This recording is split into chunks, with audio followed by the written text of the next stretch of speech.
Agora nós vamos conferir uma entrevista muito boa que fizemos com uma psicóloga nos nossos estúdios aqui.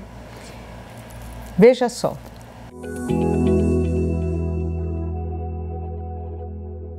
Dando continuidade aqui ao programa Vida e Você, estamos falando de um assunto interessantíssimo, polêmico, não é? E até novo, porque pelo que eu pude ver, esse assunto tem sido trazido à sociedade a partir de 1960 para cá, e eu ouso dizer que é novo. Eu estou recebendo aqui nos nossos estúdios a psicóloga, a doutora Rosimeire Pinheiro.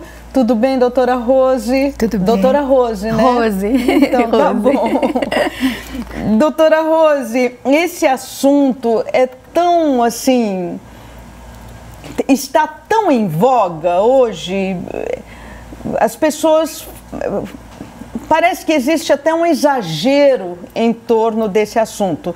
Educação não violenta e comunicação não violenta.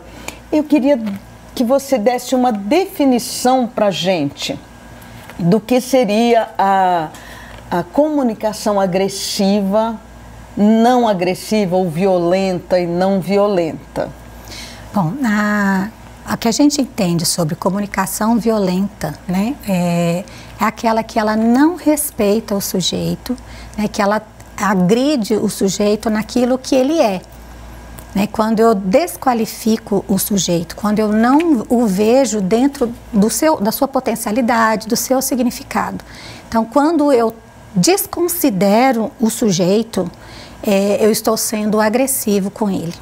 Em todos os âmbitos, né, doutora? Tudo, em casa, na escola, no trabalho, nas relações sociais, como um todo. Quando eu não olho para o sujeito e não o vejo naquilo que são as suas potencialidades, naquilo que ele significa, naquilo que ele é, e o meu objetivo ainda é desqualificá-lo, né, silenciá-lo, eu vejo então como uma comunicação, uma comunicação violenta ou uma educação violenta.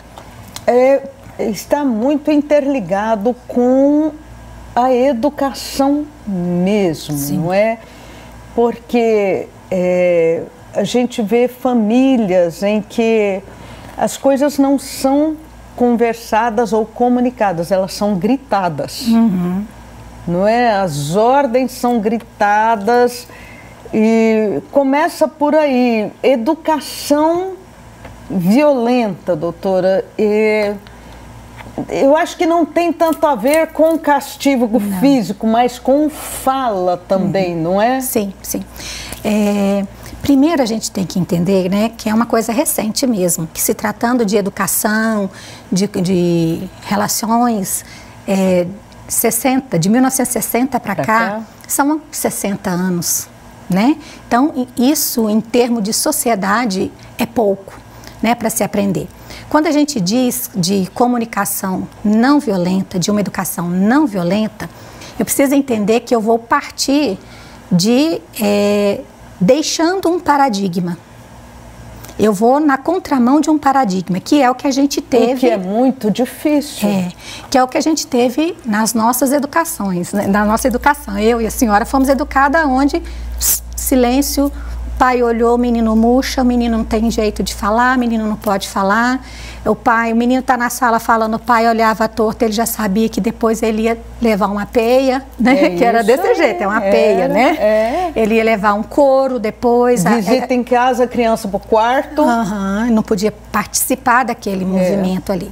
Então, isso é um paradigma que foi passado e é um paradigma violento. Uma educação que é considerada violenta, uma educação... Por que restringe? Porque não considera o sujeito. Ela não considera o sujeito, né? Porque o sujeito, por que a criança ela não pode participar? Né? Por que ela não pode participar? Porque se ela não participar, como é que ela vai integrar? Exatamente. Né? Então, assim, a gente precisa, é claro que a gente tem que dar um espaço adequado, ensinar a criança. A gente só aprende a andar, bispa, andando. Eu só vou aprender a interagir com as pessoas interagindo. Então, assim, na nossa época, a gente foi muito tolhido em relação a isso. Né? A menina engole o choro, não pode chorar, você não pode externar aquilo que você pensava, aquilo que você sente. Né? Então, hoje em dia, a gente está saindo desse lugar, desse paradigma e indo para um outro, que é esse da comunicação não violenta, da educação não violenta. Então, o que esse lugar faz? Ele considera o sujeito como um sujeito socioemocional. Ele é um sujeito que tem uma emoção, que tem um sistema ali emocional e que esse sistema, ele precisa integrar um macrosistema que é a sociedade. Então, e isso quem vai fazer começa em casa, não tem jeito. Aquela história que a educação vem de berço, sim, a educação vem do berço. Com certeza, não é? Então, a gente já vem desde o berço entendendo um sujeitinho ali. Né? A forma como eu amamento, a forma como eu cuido, a forma como eu alimento, tudo isso vai dizendo para aquela criança, para aquele sujeito, quem ele é. Um sujeito, uma criança, ela existe no que a gente diz, né, em psicanálise, na fantasmática dos pais. Então, qual é o lugar que uma criança tem na fantasmática daquela família?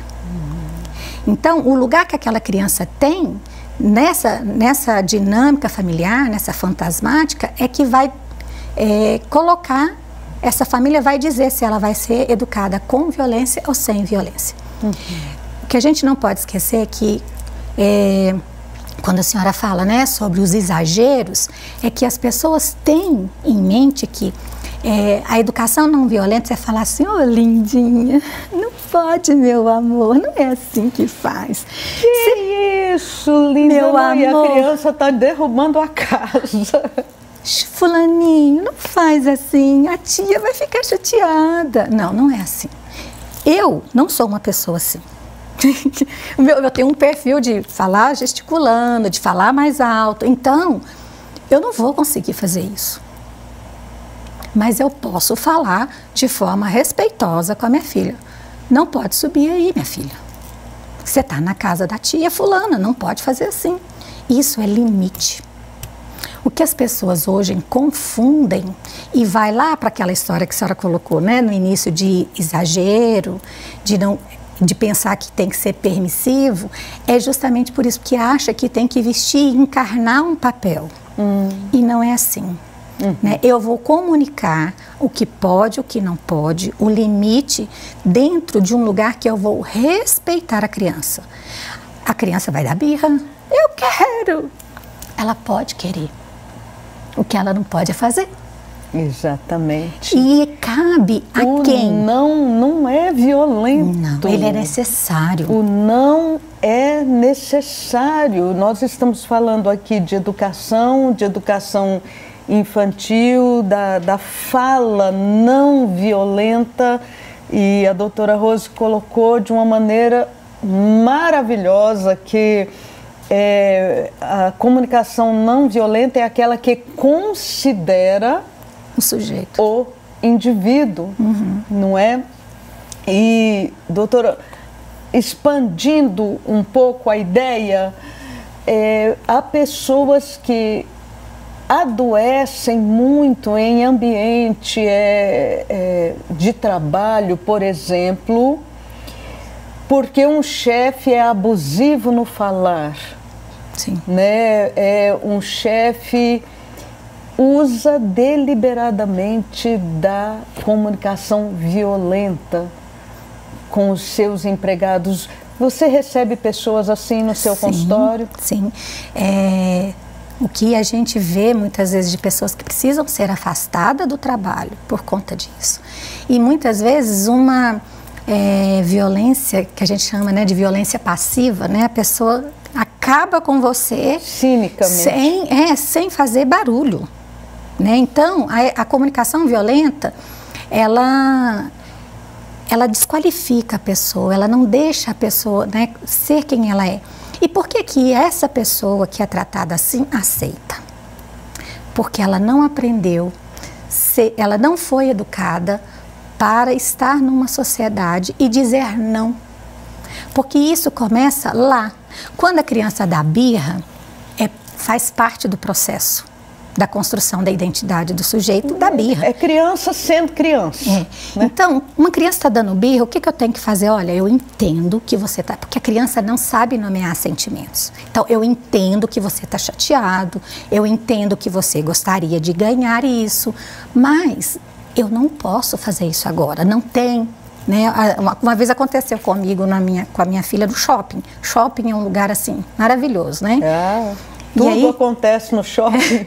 E aí ela queria um determinado sapato que não tinha, né, no número dela. Então, foi um pampeiro, foi um auê, né? E aí deu birra. E aí o que a gente tem que fazer? Esperar a birra passar. Não adianta você sair arrastando. O problema é que quando isso acontece é que a gente fica sendo julgada na cabeça da gente pelas pessoas, que as pessoas estão pensando. E aí a gente acaba reagindo com a criança daquela forma. Então a criança aprende que pode ser tratada daquela forma, no grito, na pressão, na falta de educação. E aí, porque se ela começa a dar birra, eu saio arrastando e grito, e dou aquela sacudida e bato na criança, engole o choro. Não tem, pronto, acabou. Não, não, não, não. Não é assim. A gente tem que explicar, ela tem que entender. Não vai ser assim, eu vou falar agora e ela vai falar assim, ai mamãe, muito obrigada por você ter falado não. Eu aprendi tanto com seu não nesse momento. A criança não vai fazer isso, não é papel dela. Como seria interessante se fosse. Aí ela vai gritar, vai espernear. E aí a gente tem que acolher. A gente vai acolher. Mas a gente não vai ceder naquilo que a gente não concorda. E ela vai entender. Então, se você fala, eu entendo, se você quiser, eu estou aqui, eu posso te abraçar. Só que a gente não faz porque a gente fica preocupado com o julgamento. E aí a gente transmite para essa criança isso. Você não pode gritar, você não pode reclamar, você não pode falar. Quando um chefe, aí a gente vai daqui e aí a gente vai partir para lá, porque é aqui que começa. Quando ela chega lá no trabalho e o chefe começa a falar com ela de forma desrespeitosa, a tratá-la de uma forma... fazendo mesmo ali um bullying mesmo no trabalho, na escola, o que ela vai fazer? Ela não consegue responder. Ela não vai responder porque ela aprendeu que é para ficar calada. Se ela foi tratada de maneira violenta em casa, e como eu entendo isso que você está falando. Então, ela não tem armamento interior para lidar com aquilo. Por isso que a educação não violenta, aí entra o conceito dela, é a educação que prepara o sujeito de forma emocional para estar na sociedade. Então, é uma educação emocional para o futuro. É uma educação emocional e social. Só que o que a gente não pode é achar que eu tenho que falar bonitinho, bonzinho assim. Não é assim que funciona. Não vai funcionar. Na minha casa não vai funcionar, porque eu tenho esse temperamento. No geral, bom, eu falo como mãe de 3 e avó de 5. No geral, toda criança testa limite. Sim. Toda criança testa. Uns são mais voluntariosos, testam mais forte. Uhum. Outros são mais brandos, né, de temperamento, testam, mas todos testam limite. Mas, no geral, quando a educação não é violenta, quando a comunicação não é agressiva, mas o não é firme, a criança tende a obedecer. Ela vai entender. Ela entende e a gente percebe até, me desculpa falar, mas gratidão naquilo. Sim. Isso o adolescente também. Eu já tive experiência com os meus quando eram adolescentes, e agora tenho netos adolescentes que eles querem, porque querem, lógico que todo mundo tem suas vontades, não? Uhum. Mas quando a gente fala, não pode, agora não dá, não é para fazer agora, a vovó não pode ceder, eu não posso te dar isso agora, eles acabam entendendo. E assim, quando a gente fala de perfil, né? Porque aí os pais também têm que entender qual é o próprio perfil deles, né? E nessa geração os pais não entendem. Não estão entendendo. Então, assim, qual é o perfil do meu filho, qual que é o meu perfil. Então, a forma como eu sou vai dizer como eu vou dizer para o meu filho. E o meu filho vai entender quando eu estou falando com raiva, quando eu estou falando com amor. Então, um outro exemplo muito comum daquilo que acontece no dia a dia. Criança no carro não quer pôr um cinto de segurança ou não quer ficar na cadeirinha de segurança. Tem que ficar, não tem jeito. É uma questão de segurança, é uma questão que não tem como. De vida ou morte até. Sim, não tem como. Então, isso não é negociável. Então, o que eu tenho que dizer para a criança, se eu fico, você tem que ficar. Eu vou ficar falando e a criança não vai ouvir, porque ela não quer. Mas a hora que eu parto de um princípio, que é o princípio do amor, eu começo a dizer para ela assim, olha, eu também não gosto de usar cinto de segurança. A gente não gosta, pelo menos eu fui criada andando no coxinho do Fusca. Né? Eu andei no coxinho do Fusca. Até viajar, a gente viajava. No coxinho do Fusca. A gente punha colchão na Brasília lá atrás e andava deitada na Brasília. Né? Então, a gente não sabe os riscos que correu, né? Então, quando a criança ela não quer ficar lá na cadeirinha, eu preciso dizer para ela, olha, eu preciso que você fique aqui porque eu te amo. E porque eu te amo, preciso que você fique, porque se acontecer um acidente, a gente vai. É claro que eu não preciso falar um beabá sem fim para uma criança de 3. Porque o de 3 dá trabalho, de 2 dá trabalho para colocar o cinto, mas o de 15 também dá. Quando você menos assusta, tá lá o sujeito sem cinto. Eu já levei multa, que eu entrei dentro do carro, põe o cinto, pá, põe o cinto. Tô andando, o guarda me para. Cadê o cinto? A senhora não está usando cinto. Eu falei, eu tô sim. Ele falou, não, seu passageiro não está. Que eu olhei, eu não acredito que você não pôs o cinto. Né? Então, assim, eu pedi para pôr, mas eu não certifiquei. Levei e paguei caro por isso. Né? Então, quando eu digo, e aí nunca mais deixou de usar o cinto, porque ela entendeu que aquilo me custou. Então, o nosso filho ele precisa entender o processo. Não vai aceitar de cara. Mas ele precisa entender o processo. Então, o que você está me dizendo é que nas famílias deveriam ter coisas inegociáveis. Não, princípio a gente não negocia. E aí vale a pena os combinados. Sim. Não é e não é não. Né? A criança vai brigar, vai chorar, vai falar. Eu posso explicar e devo explicar, mas continua sendo não. Sabe por que os pais cedem? Porque dá trabalho. Que dá trabalho. E os pais cedem por isso, Dá viu? dá trabalho. Fala, olha, não dá, não pode, você vai ter que pôr o cinto, é perigoso. Dá trabalho. E não precisa ser violento. Não precisa ser violento, não precisa bater, né? Mas precisa ter limite claro. Gente, eu quero agradecer muito mais uma vez a doutora Rosimeire, que é clínica. Você tem o seu Instagram, não é? A nossa produção vai colocar o seu Instagram. E quem quiser procurar a doutora Rosimeire, muito obrigada pela sua entrevista. Obrigada.